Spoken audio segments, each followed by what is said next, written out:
The notion of a river spirit or divinity is not unique to Japan. Think simply of Naiads, river nymphs in Greek mythology, Kelpies in Celtic mythology, Hapi, the Egyptian Nile god, or Ganga, the goddess personification of the river Ganges. These legends and gods, of course, serve a purpose within human society, which often relates to the upkeep of bodies of water lest their spirits are angered, as well as providing cautionary tales which ward people off rivers and potential drownings. In Japanese folklore, this is the role taken up by kappa, literally river children, who are water sprites, kami, or divinities of the water, inhabiting rivers and lakes in Japan, which can in turn behave as yokai, troublesome spirits, if not respected. There are many legends and names for kappa throughout Japan, and it is not determined whether their nature is truly good or bad, but the need to respect them has led to ensuring the safekeeping of water bodies against pollution, lest the kappa are angered, and to warn children about going to the river alone, or the kappa will get them to prevent them from drowning. Along the Shimanta River on the island of Shikoku, which is one of the clearest, purest rivers left in Japan, kappa spirits have been embraced by the nearby towns, marketed to attract tourists, but also to ensure that the river remains clean. And indeed, it seems as if these spirits are doing a good job. The landscapes along the valleys of the Shimanta River were some of the most beautiful I've seen so far, and so I felt it was only right to kick off with an acknowledgement to these naturescapes, where I almost felt that spirits were indeed at play, and for this chapter to have a title which is a nod to the rural landscapes which make up a lot of this video.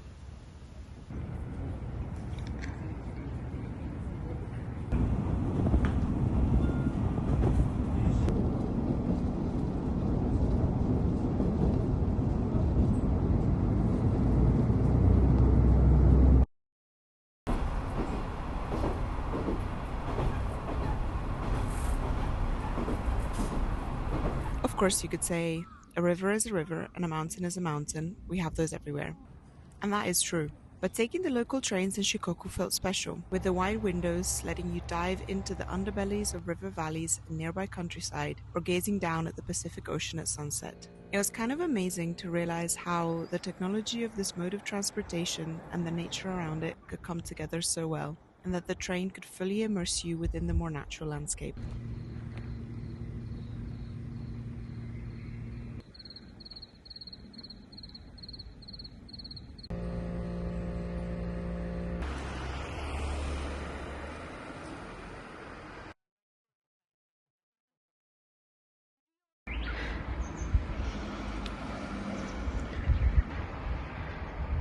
Speaking of trains, one of my trips, whilst on Shikoku, was to the village of Umaji, which is about 2 hours from Kochi city. Umaji was the birthplace of the Forest Railway, where it was built and operated in the surrounding forest and provinces up until the sea between the 1910s and the 1960s. I wanted to visit Umaji because its residents to this day are working to preserve and restore these old railways and this part of their history, which has been recognized as a national cultural heritage in Japan. I met Mr. Kinura, who currently takes care of restoring Umaji's Forest Railway, and he told me about its history and how taking care of it was now his driving spirit. The village of Umaji is part of a national network of organizations working to maintain forest railways. To increase awareness and interest in them, they have set up mini railways in the nearby towns, mainly for touristic purposes, but so that people could experience and appreciate this heritage. Whilst in service, these trains, originally steam locomotives, spanned a distance of 230 kilometers across the province, and were used both for public transport to help people reach the different cities within the province, and as a way to transport wood, the village's main production, out of Umaji to the port, and then to Osaka and wider Japan, where the wood was used to make houses. Following greater industrialization, the use of cars, and less wood as a building material, wood production in the region decreased, and the use of railways stopped. Following this, Umaji turned to yuzu fruit, first as a small business in the 60s, and now as its main product and export, generating 2.8 billion yen per year from a variety of products, the main one being yuzu juice. Now, over 100 people are employed in its factory, a great part of the local people, as well as people coming from outside the village to work there. I was able to tour the yuzu processing plant, which doubles as a tourist attraction center and where visitors can observe all the steps of the yuzu collection and production process. The yuzu flower and fruit start growing in May, and harvest happens in November, giving a tight timeline for harvesting all the fruit on the trees. Once the fruit is harvested, it is immediately juiced, mixed with honey and water, and frozen. They can produce up to 30,000 bottles at a time, which the people I met told me normally sell out in about 1 week in the summer. Yuzu, being very acidic, would not really be eaten on its own, but can be used in the preparation of sushi, for example, instead of rice wine vinegar. The people of Umaji think that whilst yuzu is a popular fruit and product, there is a risk in the sustainability and legacy of its production, given Japan's decreasing population and general move away to cities from the younger population. I was interested in Umaji and its rootedness in local productions, and how the shift away from the production of wood had led them to embrace the production of yuzu and valorize it to render it the main and celebrated product of the town. Once again in Umaji, I was blown away by the kindness and availability of the locals to share their stories with me, even via a half Google translated conversation.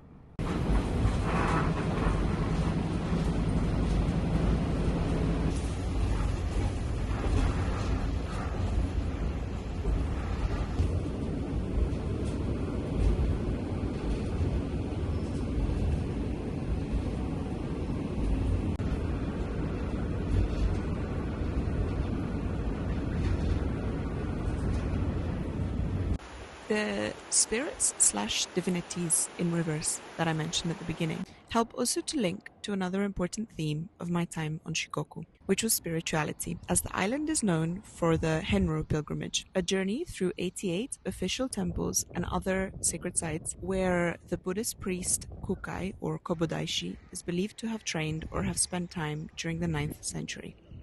One non-temple example is the Mikurodo Cave, which faces the dramatic Cape Muroto, a particular geological area which has been shaped by volcanic activity, wind, and sea, jutting right into the Pacific Ocean. Here Kukai is said to have trained and achieved enlightenment in the Shinmeikutsu Cave, which is next to it. I visited Cape Muroto and I can confirm it is amazing. The entire route is about 1,200 kilometers long and crosses into all 4 of Shikoku's provinces. Whilst in Shikoku, I met numerous people doing this pilgrimage and even stayed overnight at a temple, a type of stay called shukubo, which I was then told is more a rarity rather than the usual accommodation for people undertaking the Henro walk. And the temple that I stayed at was particular in itself. Iwamotoji Temple in Kochi Prefecture, Temple 37 out of 88, has a unique ceiling in its main hall, 575 small square paintings in a collage of artistic styles from Buddhist iconography to Marilyn Monroe. The unusual blend of contemporary art and Buddhism dates back to 1978, when the temple was undergoing renovations. Professional and amateur artists, including children from across Japan, were selected via competition to create the paintings, creating this mixture of contemporary and spiritual tradition, which was precisely what made me want to stay here. This was also explained to us at the 6 a.m. morning prayer service, the Otsutome, that we were able to freely attend as part of the stay. Regardless, that was all in Japanese and spoken super fast, so I had to go back and look up the details. What I loved the most about the spirit of Henro was how inclusive it is. Anybody can be a pilgrim, or Henro-san. I met people who were walking, driving, cycling along the trail. You don't have to be a Buddhist to do it. You don't have to do the full route to be considered a pilgrim. You can do parts of it and then come back in 5 years' time and finish it. You can only do a few days as well. During one of the days that I was in Kochi City, I followed an official Henro map that I found online for a 1-day or 18-kilometer loop across 3 temples which are found around Kochi City. I tried, to the best of my abilities, to not use Google Maps and to follow the trail on this map or the markings in the street. It's surprisingly very well signposted. You just look out for a little red man in a hat, which appears on signs along the path, as well as on stickers, on street poles, and so on. I also tried to disconnect and be at one with my surroundings, to try and respect the spirit of the pilgrimage. This was harder than expected, mainly because I'm addicted to my phone, and I've grown very used to always checking where I am, lest I get lost. So I actually found that to be the main challenge along this 1-day pilgrimage. I do think that it would be interesting to do more days to see whether I would grow more used to being disconnected and how hard it would effectively be for me to do so. As I reached all 3 temples, the first 2 being at the top of relatively tall hills, I thought back to studying places of worship in my undergraduate classics degree and why these often seem to be placed on higher ground or at view or vantage points, and whether this was to help people feel connected to a divine presence. And I was thinking about how, with these temples being a pilgrim's daily goal along their walk, reaching the top of a hill and being able to gaze out at the Pacific Ocean from these spiritual places would probably also make me feel connected to some greater spiritual entity. This seemed to be quite a standard one-day itinerary along the Henro Trail because I met a lot of actual pilgrims who asked me if I was doing the full walk, to which I replied, "Cotto, only a little," feeling, as always, a bit like an imposter. But the best part of the whole Henro spirit was that they didn't mind. In fact, they asked me questions and were interested in why I was even doing it in the first place, and they were accepting of me all the same.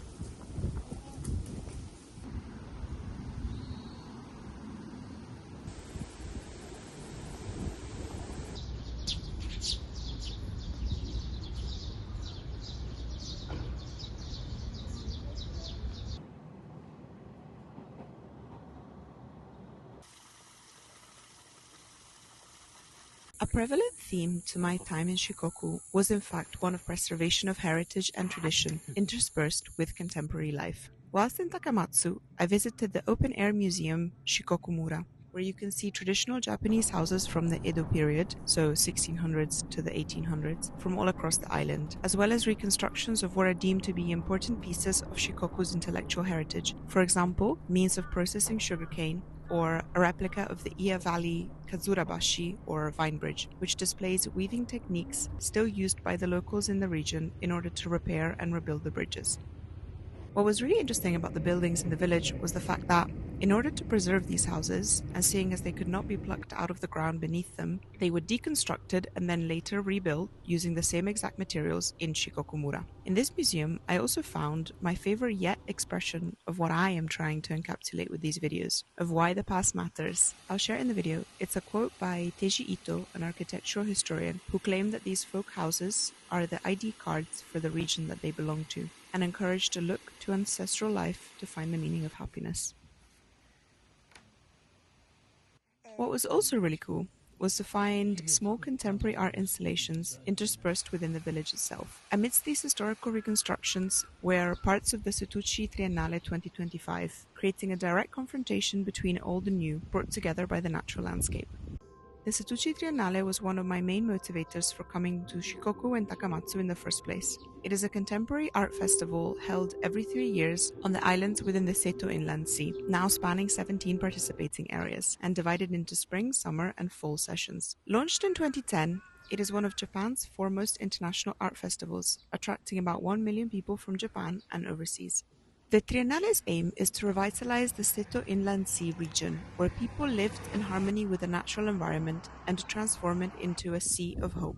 Site-specific works serve as guides for discovering each island and venue, including the scenery, history, culture, lifestyle, local industries, and cuisine, while also directing their thoughts towards a vision of how we, as one human family, want to live on this earth. They also serve as a portal for interaction with artists, residents, and volunteer supporters. The Setouchi Triennale was inspired by the desire to bring smiles back to the faces of the islanders, particularly the elders. Its aim is to restore and revitalize this historically bountiful and well-connected region following the political fragmentation, pollution, cultural erosion, and demographic decline of the areas within the Seto Inland Sea. Now, I'm not going to pretend that I knew all of that when I came across or specifically visited some of the areas taking part in the Triennale. One of the best things, in fact, was just to stumble upon the artworks when I least expected it, like at the top of Mount Ishima. But I did really feel, when I visited Naoshima and Teshima Islands, and while I did not fully understand just how many installations are permanent there and how many were made just for the Triennale, how the works of art in this Triennale were not just there for show. They purposefully integrated with nature and the islands themselves, even at an infrastructural level. For example, one of the restaurants on Teshima Island also doubles as one of the installations which those in possession of a Triennale passport can scout out. As I was leaving Naoshima, I met Kohei Iwata, a local photographer who is currently putting together a series of photographs of the people he meets on the island for a project called from Your Heart, which invites visitors to Naoshima to listen to their inner voice and reflect on what truly matters to them. He asks people, if whatever you try will succeed, what do you truly want to pursue? And what's one small step you could take towards it? I tried to answer his questions, and as I myself am trying to collect stories and voices and opinions, I was really impressed by Kohei's initiative and bravery approaching strangers and collecting their stories.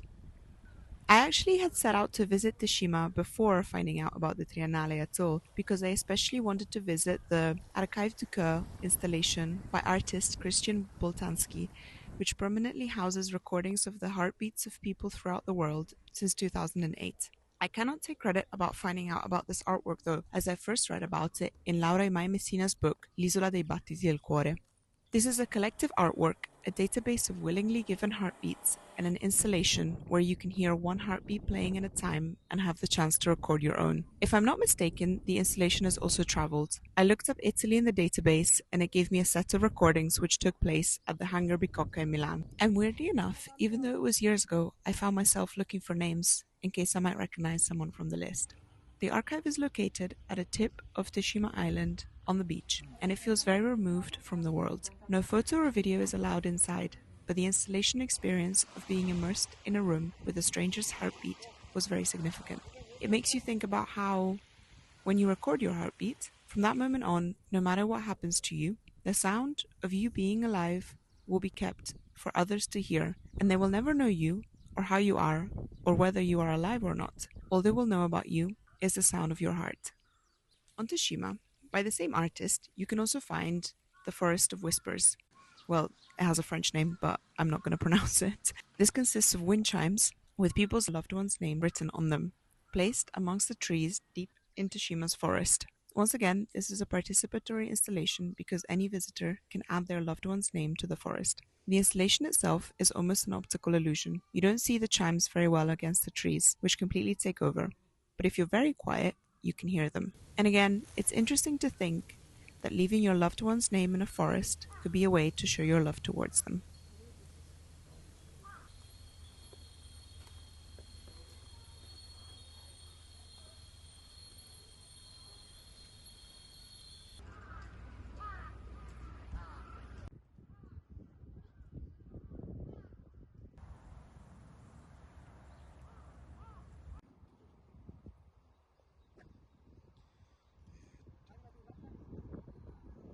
Having decided that I would visit Takamatsu for the Setouchi Triennale, I was researching online any kind of local historical productions or practices and found out that it is known for its growth of bonsai trees, especially as can be seen in the city's famous Ritsuen Koen garden. I even met a local at one point who told me that this was the most famous park in all of Japan, and so I wanted to find out more about bonsai. Whilst in Takamatsu, I arranged to meet Kana Nakanishi and Jason, who most helpfully helped translate our whole conversations, and I visited Takumikumo Village, a center born from the idea of bringing together and creating community between local craftsmen, started up by Yuichi, whom I also met. This gives them a platform through which to showcase and sell their artwork, as well as giving classes to impart their skill. The center allows for experimentation, trial and error, and growth. Both first and fifth generation artisans are part of it. And, for example, one of the artisans started making ceramics, a craft which is not native to the Kagawa prefecture, but they use the Kagawa style, from the color of the pottery to the shape to its finish. The name of the center itself links to clouds coming together, kumo meaning clouds in Japanese. I also attended a class with a fan-making teacher, Mr. Kono, who is a first-generation fan maker. He started making fans about 12 years ago. I made two types of fan, an egg-shaped one and a money-shaped one, and it was kind of funny to think about why each shape was chosen as a defining shape for a fan. I was taken back to Beppu, as Mr. Kono also showed us the whole fan-making process from its very beginning, as he cut up the bamboo plant and then bent it into the thin strips for them to fan out. Once again, the bamboo was locally sourced in the nearby forest. Fan making in Kagawa Prefecture has a 400-year-old history originating from the Kompira mountain, as people would visit the temple and bring fans as gifts. Even the samurai would make them. As techniques evolved, washi, or paper, was added, but even the more modern style, which used machines to help cut the bamboo into really thin strips, date back at least 100 years. Of course, different materials can be used and different shapes can be created, which makes the fanning experience different every time. Once the wooden fan structure is created, glue is brushed on both sides of the bamboo. This I did myself, and then gently align the papers to the back and to the front. Mr. Kono seemed to know the distances I should aim for by eye with millimetric precision. Once dry, the fans are set onto a wooden drum, which is literally a cross section of a tree, and shaped using metal stencils, which is the best way I can describe them. They look a bit like scythes actually, and they are placed over the fan first on one side and then on the other. The fan is then literally stamped out by beating the stencil with a wooden pestle, and trust me, you have to really hit it hard. And then, as final touches, we added a band around the fan's circumference and ear paper, or mimi, to the sides. Currently, fan production is highest in Marugame, a city close to Takamatsu, even though, as a whole, it seems to be on the decrease. From the fan making school in Marugame, only about 10 people graduate per year. The process is seen to take too long, and people are not so keen to take it up. And if they do, it is not really about making a living out of it, but for personal use or reasons. Kana and Mr. Kono also joked that, well, now we have air conditioners, so fans are less needed. That said, for events or special performances, new fans are still made, and this can reach a production of up to 100 million fans per year. For example, Mr. Kono told me that he was one of 4 artists from Kagawa who were asked to make 150 specially designed fans for the Kagawa Pavilion at the Osaka Expo. I was very glad to have taken this class because it really helped to see the value of this kind of object, which you see pretty much everywhere in Japan, especially now that I got to keep one that I made myself.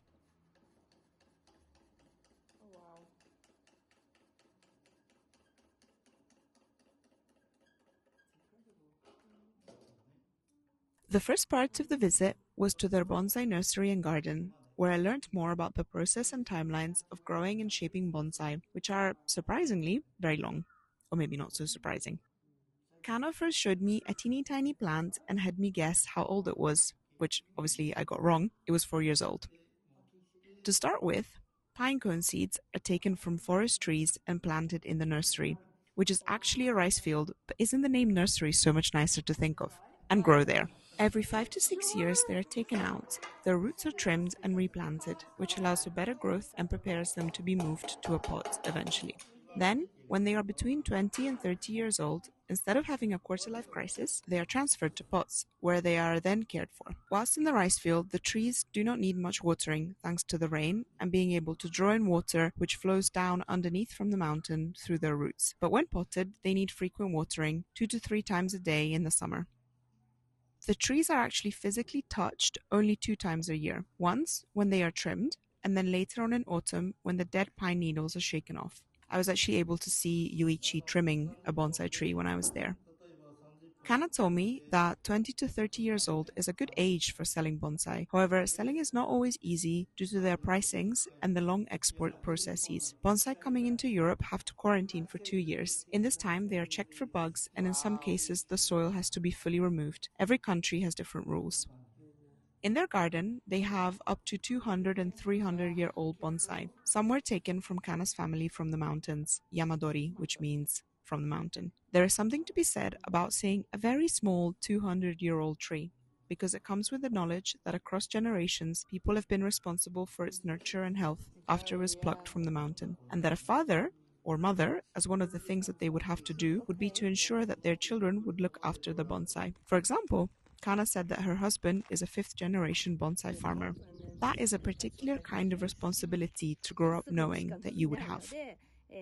I learned a lot in general about trees and bonsai. Fun fact, bonsai literally means tree in a pot, meaning that anything can be a bonsai, although Kana told me that in the area where Takumikumo is based, Kinashi, mainly black pines are grown because of the climate. Currently, the Kinashi area has around 25 bonsai growers. In Kana's grandfather's time, there were about 200. There are still about 200 farmers in the area, but the number of people growing only bonsai has decreased. This is probably due to a decrease in interest from young people in bonsai, the process being too long and too expensive, and it being thought of as for old people. The practice is gradually getting lost. In Europe, however, through export and now own growth, with nurseries being about 50-50 in this regard, there is increased popularity in bonsai growing, with people coming together in groups to share tips and so on. Whilst at Takumi Kumo, I found out that there is actually a bonsai university in Milan, which I had no idea about, which did really show me how sometimes you do have to go to the other side of the world to find out about your own culture, I guess.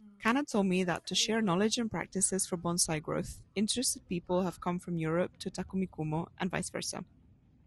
Not only do they use the term nursery, but at Takumi Kumo, trees are really treated with the same care and attention that you would treat people. They recognize all trees as having a front and a back, or a face and hair, which in nature is decided by the sun. When the trees are small, they decide with wire how to grow them, but they still try to follow the natural pattern of the sun. They also showed me a juniper tree taken from the forest with white or dead bark still in it, which has been kept on purpose to make people looking at it wonder, why is a tree like that?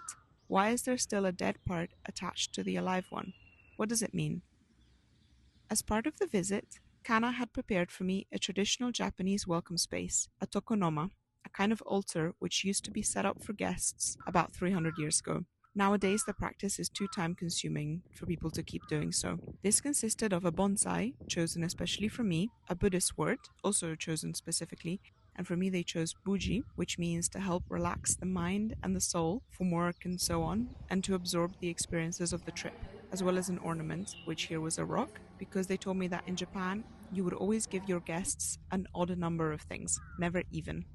Seeing bonsai from babies to fully grown made it all the more special to see them when I then visited the famous Ritsuin Koen Park in the city, as well as knowing that I had also seen trees that Kana and her family had had on show in the park before. Their eldest tree, which Kana's grandfather had taken from the mountainside, had been on show at Ritsuin Koen when the emperor of his time had visited the park, and then again more recently when the current emperor had visited whilst Kana was managing the tree.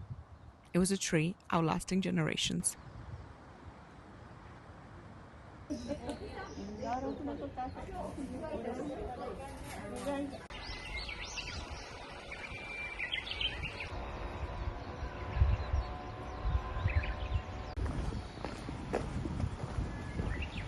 So why have I told you all these stories? What ties this chapter together? How are they randomly woven together? Perhaps through a feeling of rootedness, my own personal grounding following initial struggles to overcome traveling and storytelling walls of a sort, but also the rootedness of the people that I met, working to preserve and continue tradition and craft, or moving from local production to sustain their towns. The rootedness of the past to help it be valorized amongst modern trends, including contemporary art, and the grounding that amazing natural landscapes can offer you simply by gazing and being immersed in them, or through more thoughtful connection by a spiritual pilgrimage.